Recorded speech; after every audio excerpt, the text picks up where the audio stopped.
kadogo, ako kakatapos ko lang maghugas ng plato. Tapos, ayan, maglalaba pa ako ng basahan. Naglinis pa ako ng kennel. Tapos, yan, mamaya, luluto naman ako. Pero itong mga alaga ko, tignan nyo naman, sarap buhay, oh. Oh. Diba? Lalo na ito, si Buntis, oh. Oh, oh. Diba?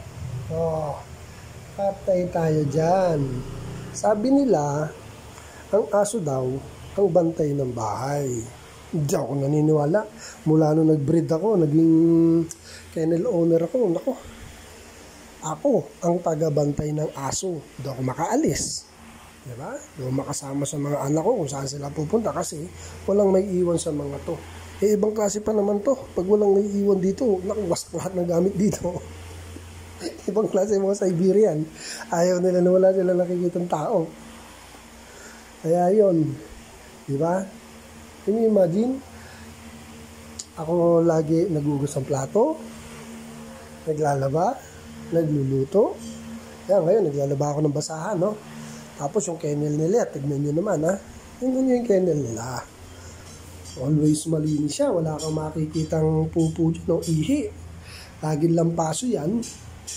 Kasi nga, dapat laging malinis. Ayan, may sarili pa silang pabango. Oh, ayan, pabango yan. Para mabango. Thanks for watching, mga kadogo. Kennel. Pero sila, tignan mo. Oh. Ayan, ako tumayo. Baka wiwiwi na naman si boss. Ay, nako. Yan po ang literal na buhay dog lover, mga kadogo. Pero gusto ko naman yung ginagawa ko eh. Kagaya nga ng sabi ko nung una sa mga vlog ko, sila yung nakaka-stress na stress reliever. Kahit anong pagod ko, makita ko lang sila, nawawala na yung pagod ko. Ganun ata talaga pag dog lover tayo. Diba, Pickles? Diba?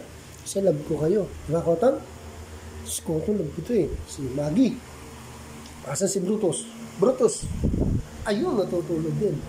Saka si Omi nasa taas, yung pusa. Ay, nako. Sarap maging dog lover, mga kadogo. Thanks for watching, mga kadogo.